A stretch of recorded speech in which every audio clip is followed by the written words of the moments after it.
yang hadir malam ini jangan hanya menjadi penonton, ya. Karena format kita malam ini bukan presenter ngomong, kemudian peserta diam, selesai, besok lupa. Nah, kita ingin paham. Jadi saya punya beberapa aturan sederhana ya. Ini nanti teman-teman simak sampai selesai. Jangan buru-buru mengambil kesimpulan hanya dari satu kalimat atau satu slide saja. Catat hal yang belum dipahami. Kalau ada yang membuat penasaran, simpan dulu pertanyaannya. Ya. Kemudian selanjutnya, jangan memotong penyampaian presenter. Ya. Kita berikan ruang kepada presenter untuk menyelesaikan penjelasannya. Sesi tanya jawab akan kita buka setelah materi selesai. Nah, disinilah teman-teman boleh bertanya nanti. Tidak ada pertanyaan yang bodoh, teman-teman ya. Yang ada adalah pertanyaan yang belum mendapatkan jawaban. Nah, kemudian tetap jaga adab dan etika. Ya. Berbeda pendapat boleh, bertanya boleh, kritis juga boleh, tapi tetap saling menghargai. Karena kita datang di sini bukan untuk mencari siapa yang paling pintar, tapi kita datang untuk sama-sama belajar. Dan saya kasih tahu satu bocoran, malam ini kita tidak hanya akan bicara tentang kripto, kita akan mencoba melihat gambaran yang lebih besar. Kenapa ekonomi dunia semakin bergerak ke arah digital? Nah, apa yang sebenarnya sedang berubah? Dan kalau perubahan itu memang sedang terjadi, posisi kita sekarang ada di mana? Nah, itu yang menarik. Jadi, saya sarankan jangan buru-buru percaya, jangan buru-buru menolak. Dengarkan dulu. Setelah itu, gunakan logika kita masing-masing, karena tugas kita malam ini bukan membuat semua orang langsung setuju. Tugas kita adalah membuat orang pulang membawa pemahaman baru. Baik, daripada saya terlalu panjang, dan akhirnya presenter nanti bisa bilang begini, Coach Ahmad ini Zoom ekonomi digital atau podcastnya Coach Ahmad ya? Nah, seperti itu. Maka sekarang saya persilakan narasumber kita yang akan membedah tema malam hari ini, ekonomi digital, sebuah keniscayaan. Sebelum Pak Bambang menyampaikan, mungkin saya akan putar dulu ya, profil beliau ini seperti apa. Mungkin bisa kita simak sejenak, teman-teman, profil beliau ya. Bentar, sabar ya, sabar.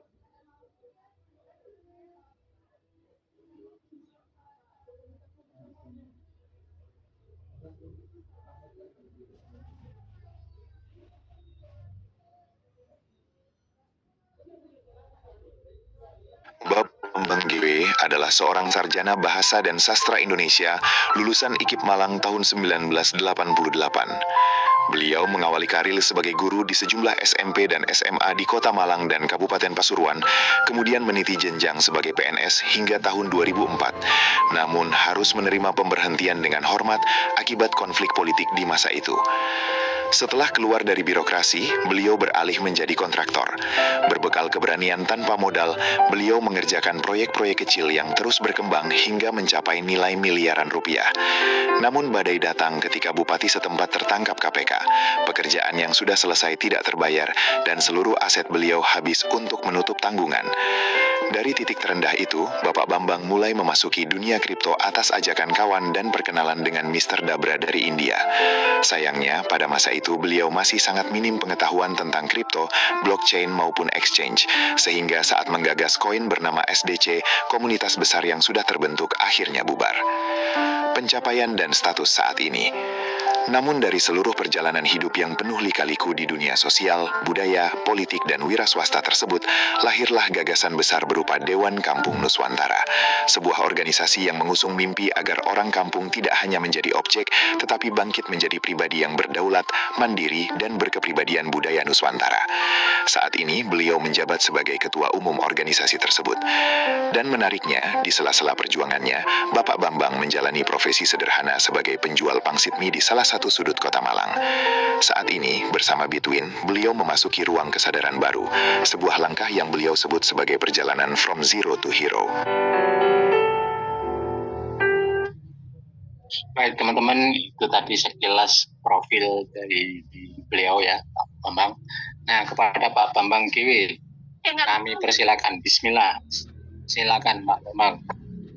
Assalamualaikum warahmatullahi wabarakatuh. Oke, waalaikumsalam warahmatullahi wabarakatuh. Malam hari ini ada sesuatu yang mungkin slide-nya Mas Ahmad bisa ya, yang tadi saya kirim itu PDF. Jadi teman-teman, semua orang berpikir, semua orang berikhtiar, semua orang tak henti-hentinya mencari jalan bagaimana yang namanya rupiah itu mengalir. Saat kita tidak sadar mencari rupiah ini, banyak jalan yang kita ingin coba. Sayangnya setiap kali kita ingin mencoba, lalu kita bingung karena kita berada di persimpangan jalan. Mana yang harus kita jalani? Banyak orang yang akhirnya salah jalan. Selalu berpikir ingin instan, ingin cepat, ingin semua hujan uang itu mengalir tak henti.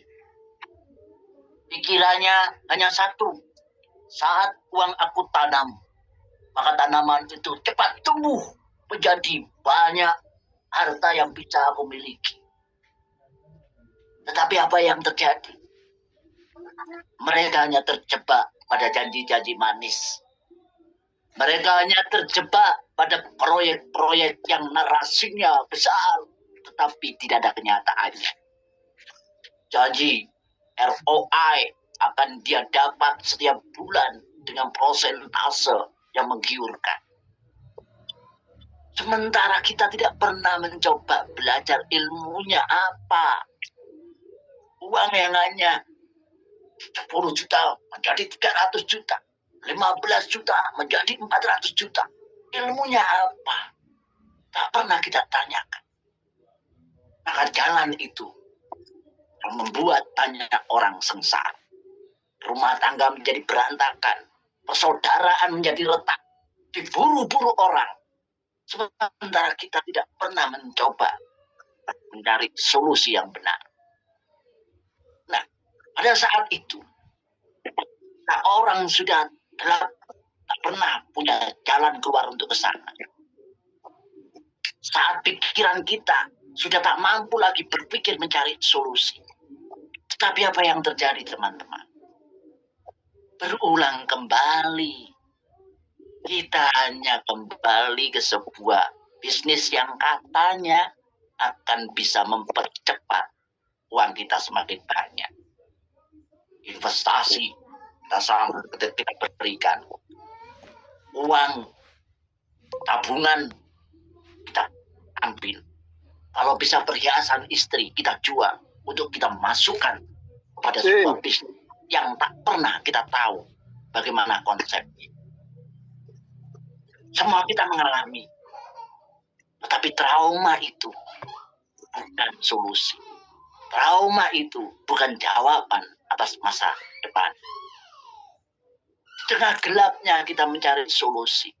Hadirlah seorang yang bernama Pangeran Win.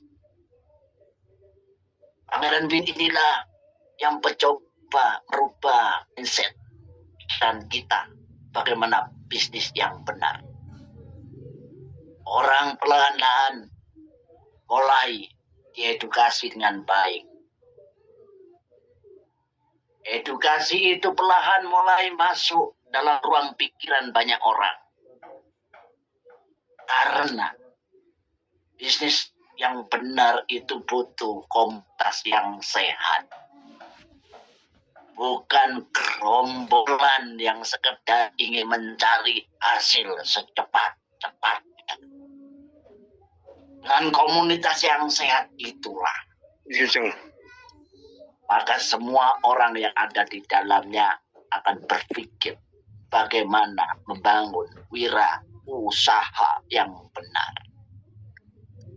Wirausaha tidak sekedar berhenti pada satu jenis usaha, tetapi wirausaha itu memunculkan beragam usaha yang saling terkait dalam sebuah ekosistem yang jelas. Sebab dengan ekosistem yang jelas itulah kita bisa menggunakan pemanfaatan apa yang kita inginkan. Tetapi ingat teman-teman, ini zaman yang sudah tidak bisa kita pungkiri, tidak bisa kita tolak. Kita sekarang ini memasuki era teknologi. Era teknologi ini memaksa kita untuk mampu mengikutinya. Pengalaman menunjukkan ketika masyarakat tidak mengupgrade diri dalam kemajuan teknologi, dia semakin hancur. Saya ingatkan, kita semua masih ingat, saat di kampung-kampung kita waktu itu banyak berdiri wartel-wartel. Saat itu orang menganggap wartel adalah bisnis yang menggiurkan.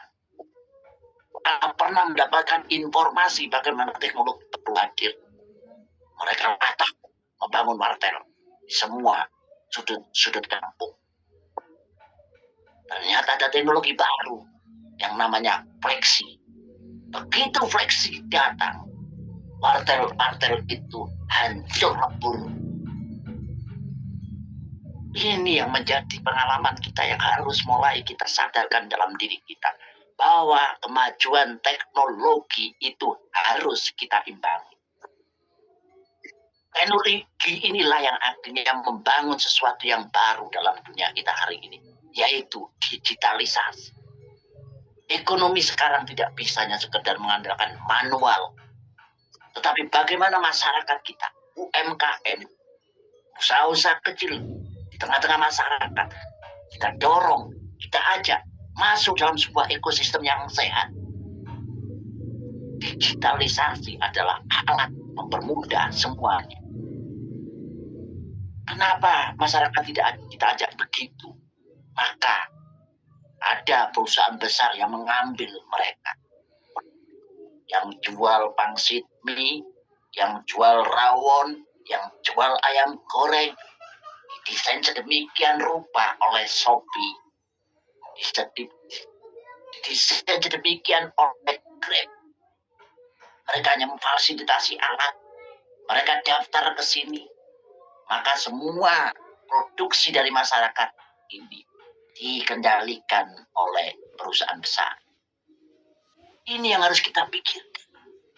Maka membangun komunitas yang sehat itu penting. Yang ketiga, perlu dipahami lagi, uang yang kita bawa hari ini juga punya sejarah.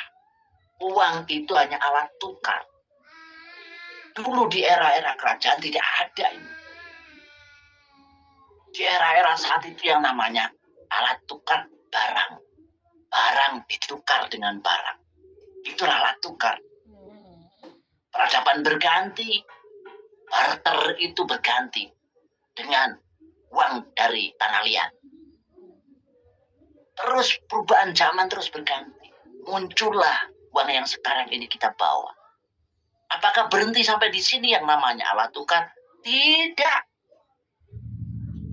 Bagi yang tidak mengikuti proses perkembangan teknologi akan ketinggalan. Lepas atau tidak setuju, sepakat atau tidak sepakat, muncul yang namanya alat baru, alat tukar baru yang namanya kripto. Sejarah kripto yang dimulai dari Bitcoin saat itu, kita belum siap. Seolah itu sesuatu yang nyata. karena tidak bisa dipegang. Lupa. Kalau kalian transfer dari bank A ke bank B, apa yang kamu transfer itu uang. Yang kamu transfer itu angka. Saat kamu membeli token listrik, apa yang kamu dapat? Angka. Nah, cryptocurrency itu tentang angka. Ini yang tidak pernah diajarkan dengan baik. Maka masyarakat semakin menjauhi dunia ini. Maka banyak akhirnya karya-karya cryptocurrency yang hari ini sudah mulai populer. Bitcoin tidak bisa dikendalikan lagi. Negara mencoba membuat aturan, tidak bisa. Ini alat tukar yang memang tidak mau masuk dalam hukum sentralistik. Ini sebuah alat tukar yang memang untuk desentralisasi. Nah, berangkat dari latar belakang itulah Pangeran Win datang di tengah-tengah kita dengan sebuah komitmen keprihatinan terhadap ekonomi rakyat. Karena sekian waktu rakyat selalu ditipu, berantakan ekonominya, amburadul rumah tangganya, hancur percaya dirinya, tidak dipercaya lagi oleh tetangganya. Pangeran Win datang, perlahan mengedukasi. Setiap orang diajak bicara tentang bagaimana bisnis yang benar. Pangeran Win tidak seperti yang di sana-sana. Ketika datang orang bertanya kepada Pangeran Win, ini kalau aku gabung sama kamu, uangnya mau saya beri kemana? Pangeran Win ngomong, salah konsepmu, salah cara berpikirmu. Jangan pernah mengeluarkan uang, karena uang itu bisa dibawa lari siapapun. Nah, terus yang namanya bisnis, kalau uang gak diserahkan, bagaimana? Salah. Kami ini lebih mengutamakan edukasi dulu. Pahami ilmunya, pahami caranya, pahami sistemnya, pahami ekosistemnya. Kalau itu sudah paham, ambil keputusan. Dan itu adalah pilihan. Kami datang dengan seluruh rekan-rekan yang sekarang ini bersatu. Tidak mengajak masyarakat ini berpikir instan, tetapi mengajak masyarakat ini ikut berproses membangun masa depannya. Pelan dan pasti, Pangeran Win telah membangun kesadaran masyarakat. Maka perlahan dan pasti, kemampuan Pangeran Win membangun komunitas ini semakin hari semakin besar. Karena Pangeran Win selalu sampaikan, sekali lagi, kalian jangan berpikir penghasilan semata, tetapi pahami ilmunya, tumbuh bersama, berkembang bersama, sukses bersama-sama. Setiap saat Pangeran Win menghadiri kelompok-kelompok tertentu untuk memberikan pencerahan ilmunya. Nah, semakin hari semakin besar komunitas ini. Semakin hari akan semakin merasakan bagaimana manfaat ilmu yang disampaikan oleh Pangeran Win. Teman-teman, komunitas kita sudah besar. Dan inilah yang saya impikan. Inilah komunitas yang sehat. Komunitas yang berakar dari kesadaran membangun masa depannya. Maka ketika komunitas yang sehat ini terus kita pertahankan, tiba waktunya setelah kita menjadi penggerak dan perintis dalam mewujudkan agenda ini. Kita akan menjadi owner. Kita akan menjadi pemilik dari semua gagasan yang kita desain bersama-sama. Tak boleh kita hanya menjadi follower, tetapi kesatuan kita, kesatuan rasa, kesatuan pikiran, kesatuan cita-cita harus mampu membuat kita menjadi owner dari berbagai macam proyek. Ini teman-teman, Pangeran Win hadir tidak sekedar menyampaikan janji-janji manis.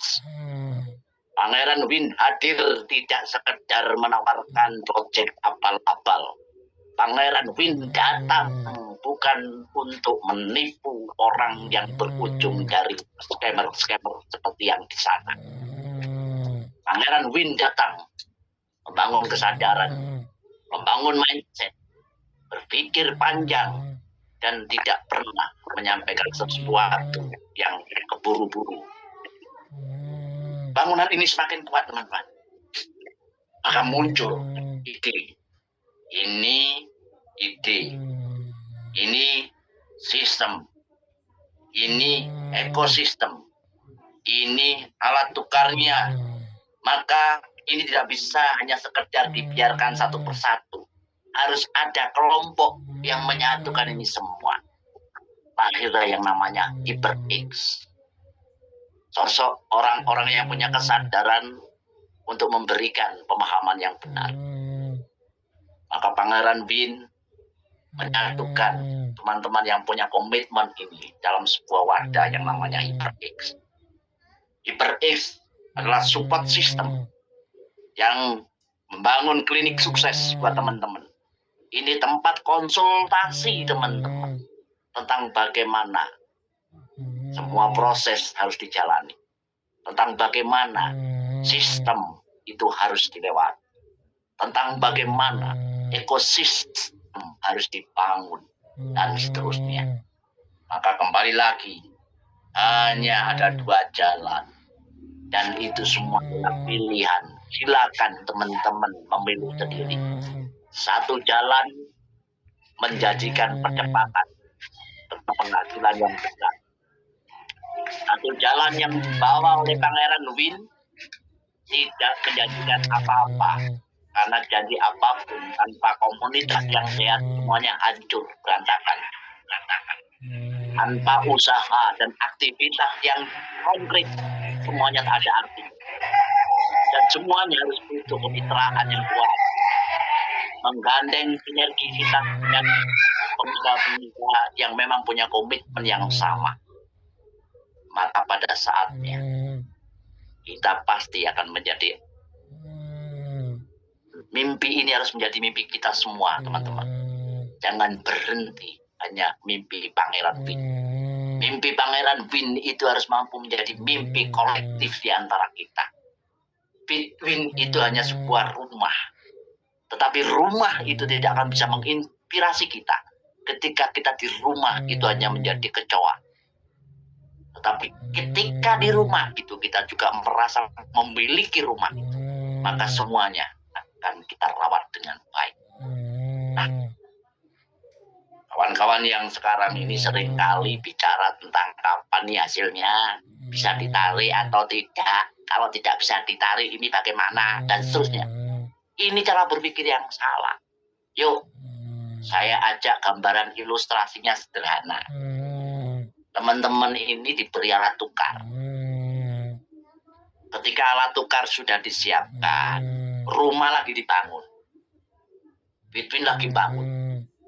Bangunan yang megah.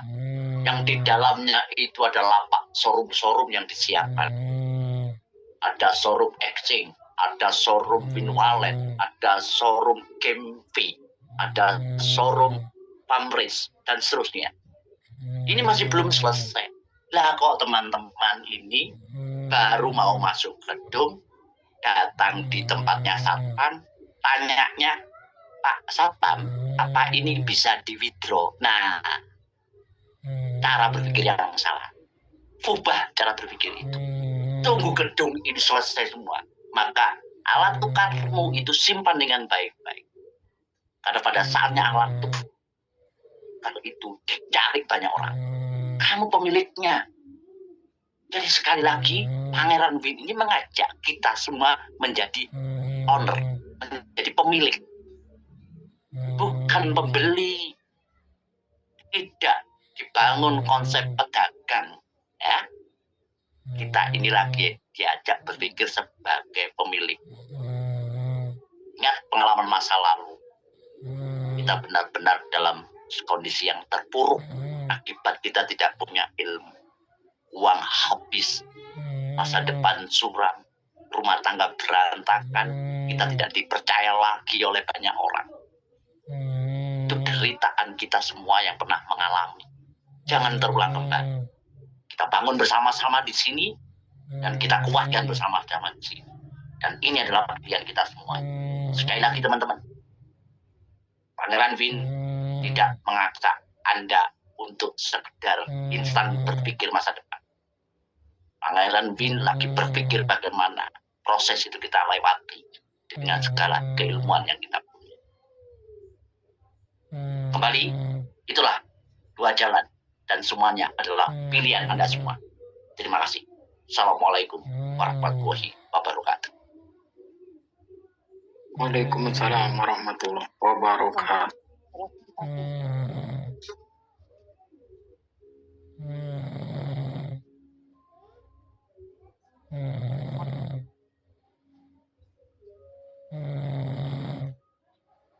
Monggo, Pak Ahmad, saya kembalikan waktunya ke moderator. Luar biasa.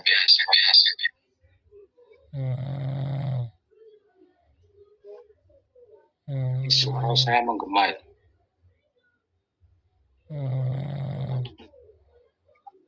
Ya, luar biasa apa yang disampaikan Pak Bambang tadi ya teman-teman. Baik, terima kasih kepada Pak Bambang, sudah luar biasa penyampaiannya. Untuk teman-teman, tadi kita sudah mendapatkan gambaran mengenai ekonomi digital dan perubahan yang sedang terjadi. Nah, sekarang kita masuk ke sesi menurut saya justru paling menarik, yaitu sesi tanya jawab. Karena kalau dari tadi hanya mendengarkan, kita mungkin merasa, oh saya paham. Tapi begitu ditanya, sebenarnya yang saya pahami apa ya tadi? Nah, gitu. Nah, disinilah kesempatan kita untuk memastikan pemahaman kita. Silakan bagi teman-teman yang masih penasaran, ada yang belum jelas, atau bahkan tidak setuju dengan sesuatu yang disampaikan, boleh bertanya. Tidak perlu takut salah teman-teman. Bertanya bukan berarti tidak paham, justru orang yang bertanya sedang berusaha memahami. Nah, cara bertanyanya begini teman-teman. Untuk menjaga waktu, saya minta pertanyaan singkat dan langsung ke poin saja. Kemudian satu peserta, satu pertanyaan terlebih dahulu. Tidak menyela ketika narasumber menjawab, kemudian tetap gunakan bahasa yang baik dan saling menghargai. Dan saya ingatkan, kita bukan sedang mencari apa yang paling pintar, kita sedang mencari jawaban yang paling membuat kita menjadi lebih paham. Baik, saya buka sesi tanya jawab. Siapa yang mau menjadi penanya pertama malam ini, silakan angkat tangan, raise hand dulu. Kemudian nanti langsung buka mikrofon. Saya tunggu. Jangan semuanya jadi pengamat. Silakan. Penanya pertama, kami persilakan. Saya lihat dulu nih, penanya pertama yang sudah raise hand. Belum ada. Berarti jadi pengamat semuanya. Untuk yang mau bertanya, Apa teman-teman lagi terhipnotis ini? Pada melengong. sudah paham semuanya?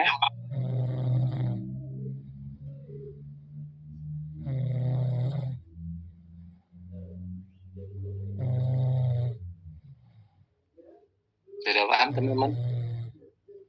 Oke, pertanyaan pertama. Loh, kok sudah diturunkan?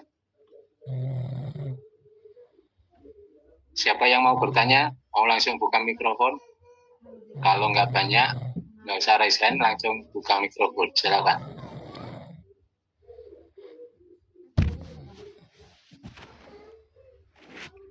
Yan, yang ki. Jadi teman-teman ini lewat slide ini hampir 15 halaman itu. Tadi saya singkat dengan gaya bercerita yang teman-teman agak lebih mudah memahaminya karena saya ajak membangun imajinasi dalam sebuah pikiran bawah sadar kita. Nah, ini sebenarnya gambaran kalau mau satu persatu setiap slide itu akan membutuhkan waktu lama. Nah, kalau di tayangan yang ini slide inilah ekosistem yang mau kita bangun semuanya. Satu ekosistem dengan sistem yang lainnya itu saling terkait.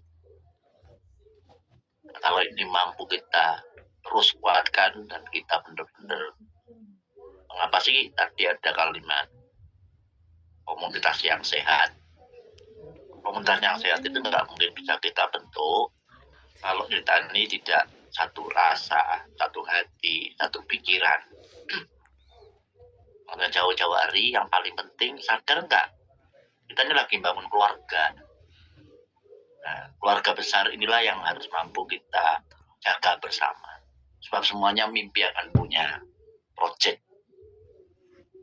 owner ini siapa sih? Bukan Pangeran Win, tapi kita semua. Apakah nanti boleh teman-teman mengusulkan project? Boleh. HyperX itu menjadi kantor bersama, menjadi rumah bersama. Buat konsep. Karena kita kembali lagi harus mulai sadar pengalaman kita kemarin terkena scam itu, kita karena terjebak hanya dengan janji palsu. Nah, project ini yang kita akan siapkan ke depan bersama semuanya, keluarga besar. Kita harus punya target.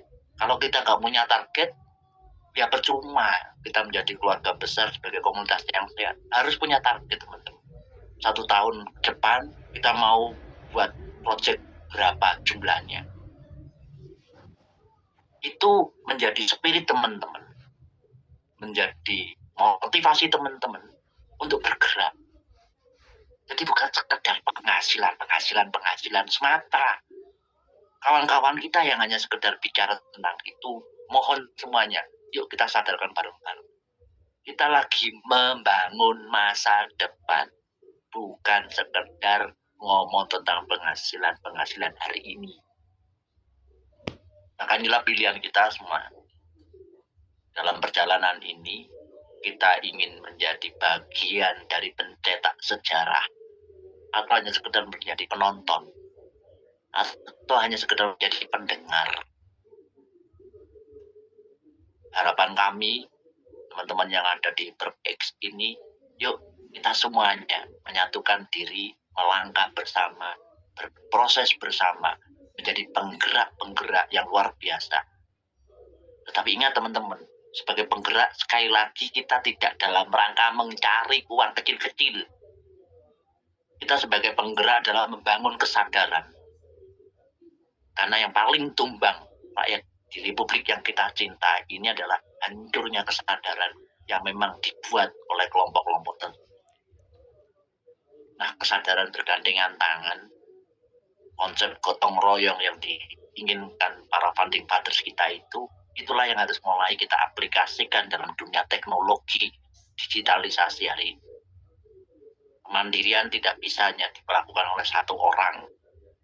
Kemandirian itu harus kita bangun bersama-sama sehingga masyarakat benar-benar bisa mandiri dan berdaulat.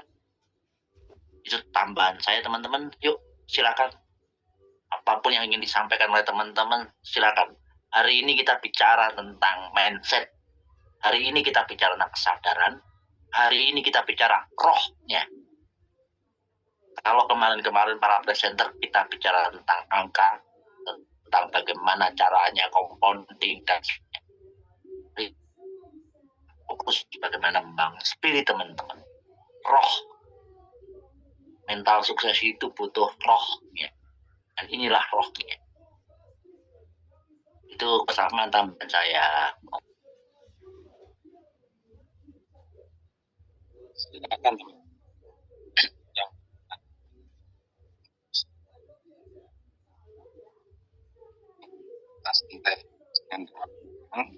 Materi malam hari ini memang kita bikin berbeda suasananya. Jadi dari storytelling, dari cerita seperti ini, agar teman-teman tidak hanya melihat angka, tapi teman-teman benar-benar melihat masa depan teman-teman. Kalau teman-teman hanya melihat angka, mungkin hari ini dapat win, besok bertambah winnya, bertambah nilai dolarnya. Teman-teman pingin segera menikmati hasilnya. Tapi teman-teman bisa lupa tentang aset masa depan yang nantinya bisa menghasilkan lebih banyak lagi, lebih bertahan, lebih konsisten teman-teman. Silakan yang mau bertanya, yang mau sharing. Silakan langsung buka mikrofon. Jadi jangan hanya jadi pengamat teman-teman, silakan berinteraksi, karena dari interaksi itu menunjukkan bahwa teman-teman sudah paham bahwa di Bitwin ini benar-benar dibangun sebuah proyek besar untuk membangun masa depan. Ada Silakan. dua dari Aceh itu. Silakan Pak.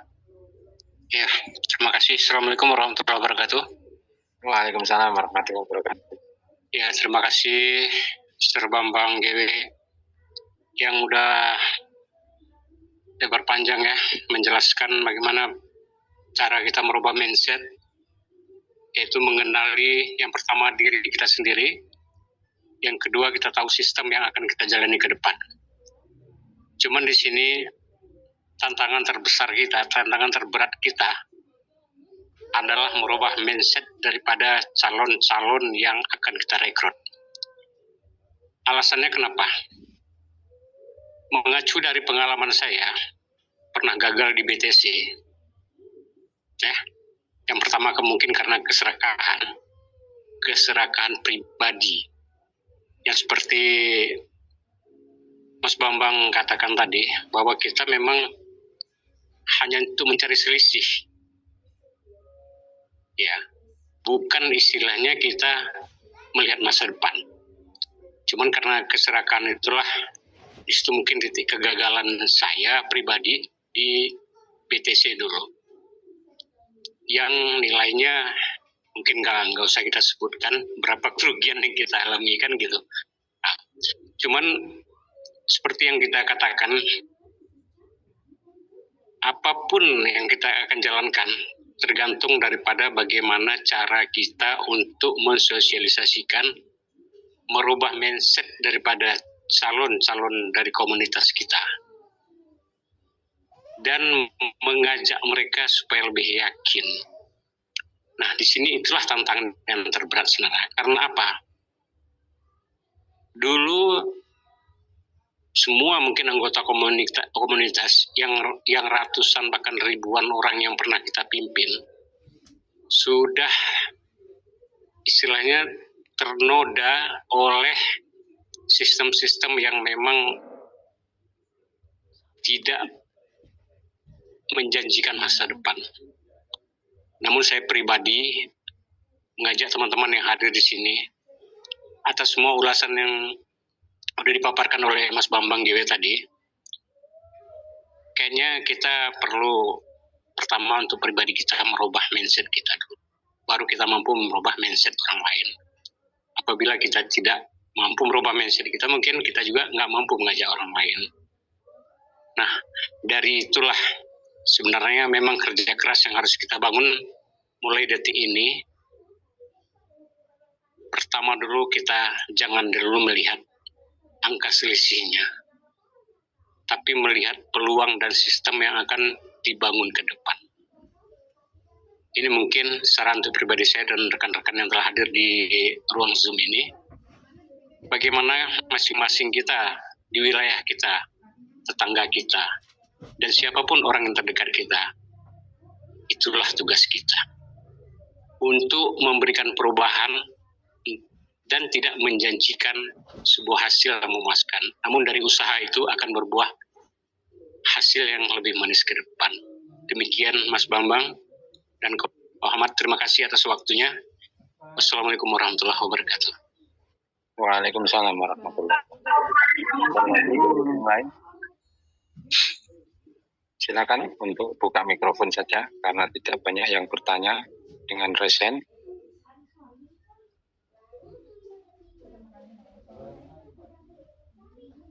atau Oke, saya perlu tanggapi dulu ya pendapat. Ya, Ya. nanti kalau teman-teman yang langsung ingin menanggapi langsung buka mic. Oke teman-teman, yang pertama forum ini tolong jangan terlalu tegang-tegang. Ini forum obrolan saja. Ya, ketika memang teman-teman ingin testimoni, ingin menyampaikan apa saja. Dari Aceh tadi ya, bisa jadi dibangun dari awal diri kita. Yang kedua saya ingin menegaskan, saya nggak tahu sampai hari ini, sampai malam ini, teman-teman sudah nggak punya rasa bahwa Bitwin milik saya. Ini yang paling penting. Ya, Win itu milik saya. Karena begitu nanti exchanger kita sudah jadi, maka market itu butuh yang sekarang lagi kita simpan.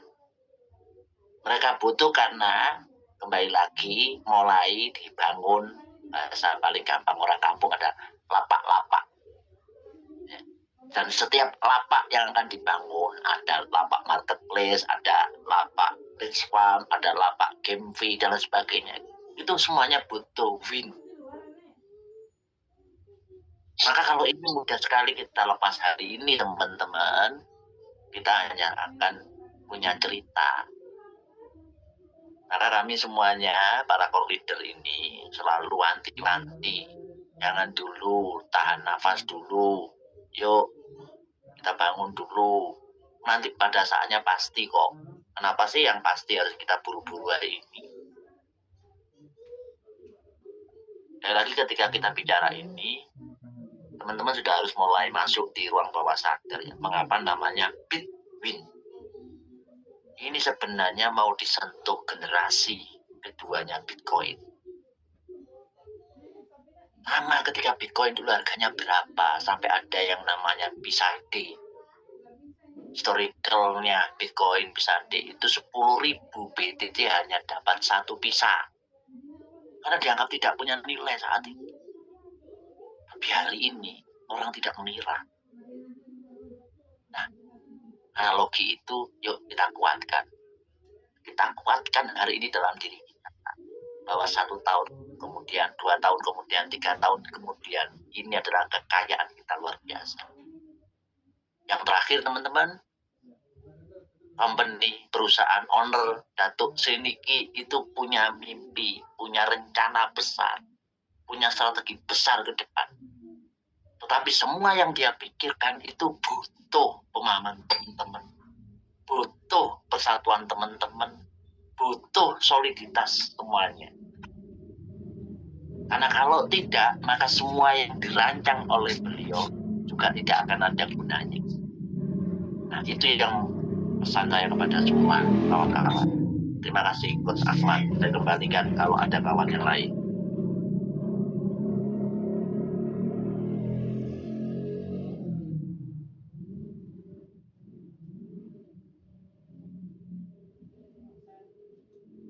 silakan ada lagi yang mau menyampaikan.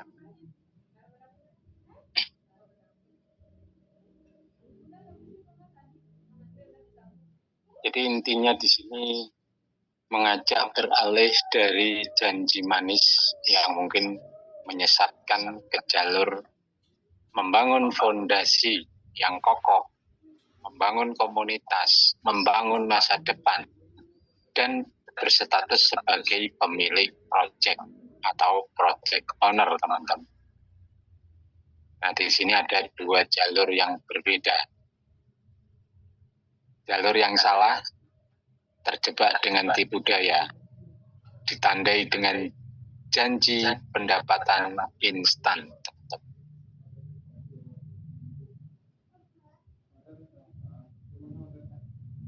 Ini karena nggak ada yang buka mikrofon ya, mungkin saya sedikit menyampaikan perkembangan. Nah, ini ditandai dengan janji pendapatan instan, hasil cepat, namun berakhir hanya sesaat. Nah, sebenarnya adalah penipuan atau scam yang berujung pada kerugian dan kemiskinan. Hanya memanfaatkan peserta, bukan membangun kepemilikan yang nyata. Nah, kemudian jalur yang kedua, ini jalur yang benar, ini membangun bersama, teman-teman. Ya. Jadi berlandaskan komunitas yang sehat, kemudian aktivitas usaha yang nyata, dan kemitraan yang kuat. Nah, prinsip inti itu bangun bersama, tumbuh bersama, hingga akhirnya menjadi pemilik. Prosesnya menggabungkan belajar, memahami, dan praktek nyata untuk berkembang secara bertahap. Ada lagi yang mau menyampaikan sebelum kita lanjut? Ya, saya Silakan. mungkin menambahkan Ada Bumi yang melambaikan tangan. Pak Mul, kita beri kesempatan dulu. Bu Umi. Silakan.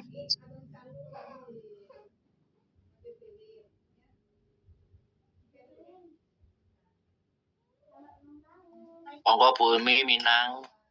Oh ya, Assalamualaikum warahmatullahi wabarakatuh. Waalaikumsalam. Waalaikumsalam warahmatullahi wabarakatuh. Alhamdulillah apa yang disampaikan oleh Pak Bambang itu sangat dibutuhkan ya kepada mindset kita, apalagi di daerah. Memang Umi orang rantau pulang kampung nih ceritanya. Jadi sebelumnya di Bursa Efek Indonesia. Nah, kripto ini kan juga bursa ya. Apalagi kalau kita menyatakan membangun, artinya membangun aset. Nah, sekarang jujur aja Umi sebelumnya pertama kali iDrop itu CTC. Dan alhamdulillah kan JP ya.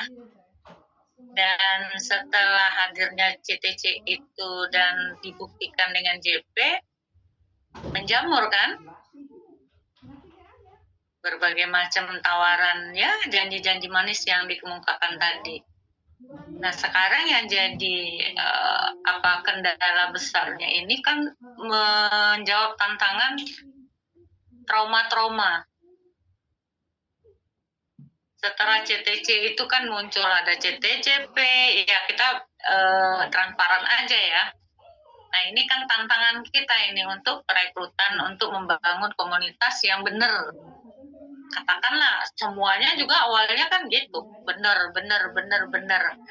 Nah, sekarang benar juga kata Pak Bambang tadi, memang harus kita ada ilmunya gitu.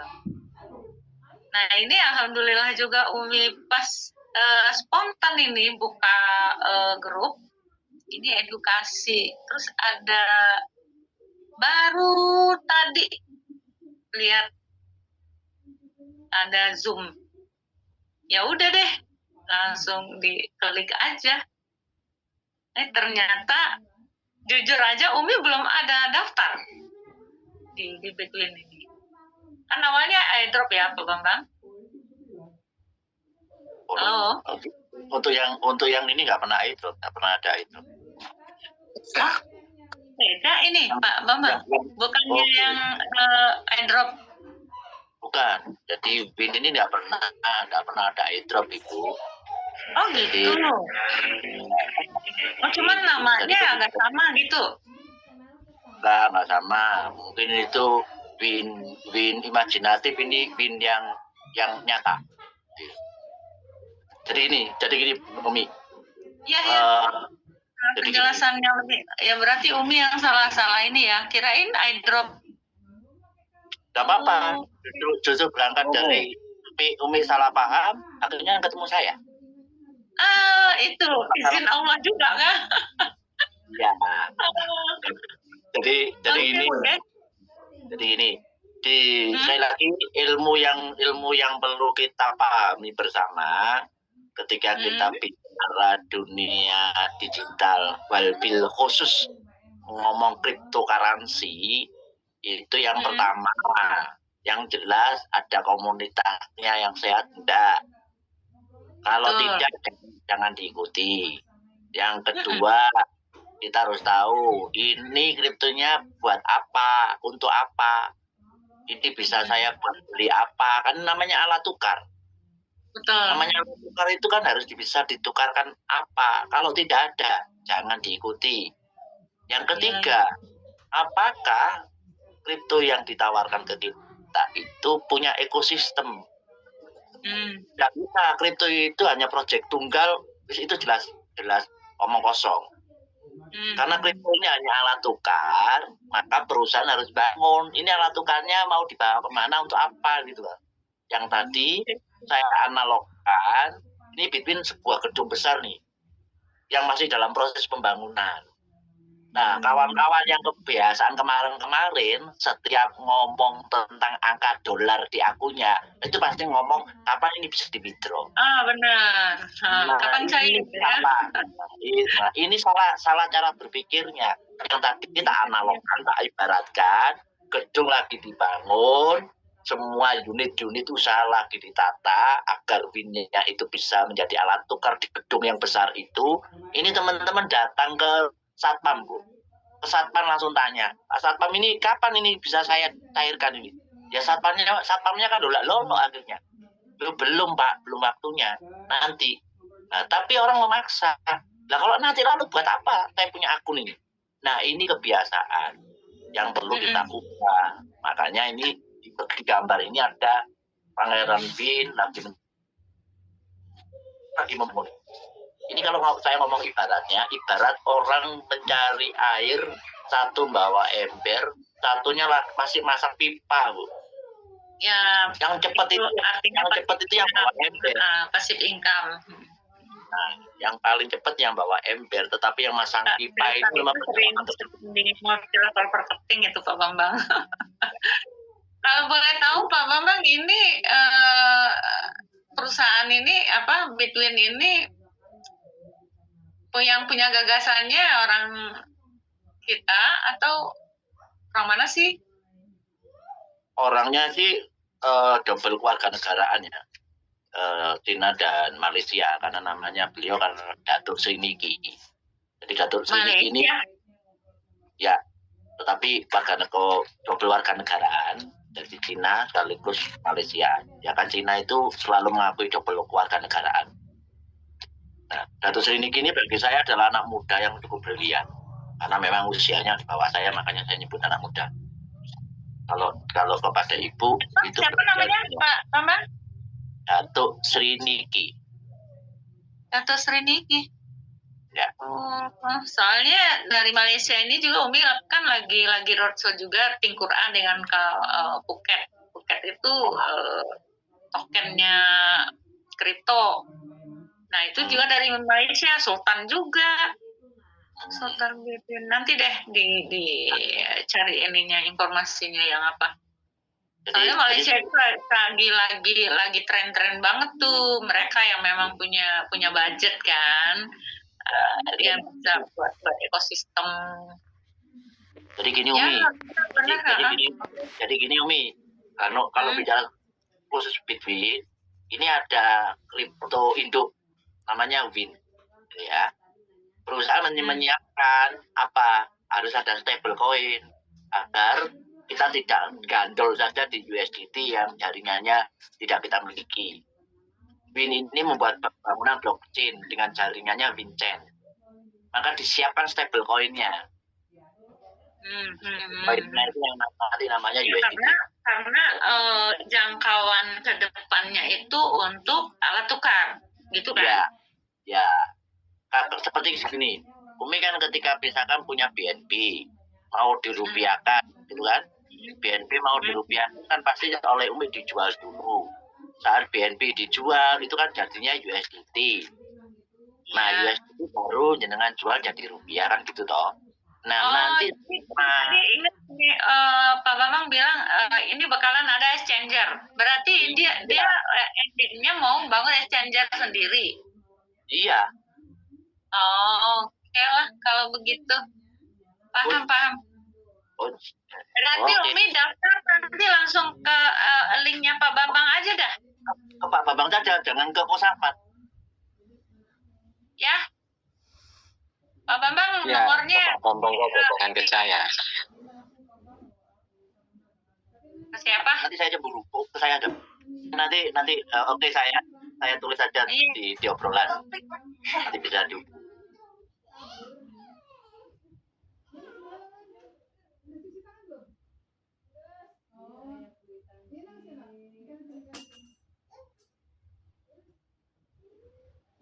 Ke Umi ini orangnya yang benar-benar open. Ya, kadang ya malum, kita kan pengennya ini ada kesulitan apa, bila perlu bagi layar gitu. Benar, Oke, benar. itu saya tulis di obrolan nomor telepon saya, nanti kita bisa berkomunikasi. Di chat nomor ini ya, Di obrolan chat. Ya, dua ini ya, temannya. ya. Oke, tak simpen.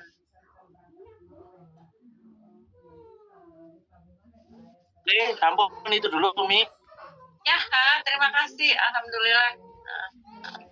Jadi teman-teman Masih jangan sampai pulang Atau- duluan. Jangan turun dulu ya. Nanti ada surprise lagi. Itu Pak Abicer, ada lagi Gos. Boleh kita beri kesempatan dulu. Silakan. Oke. Pak Abizar. Ya, terima kasih Pak Bambang, terima kasih.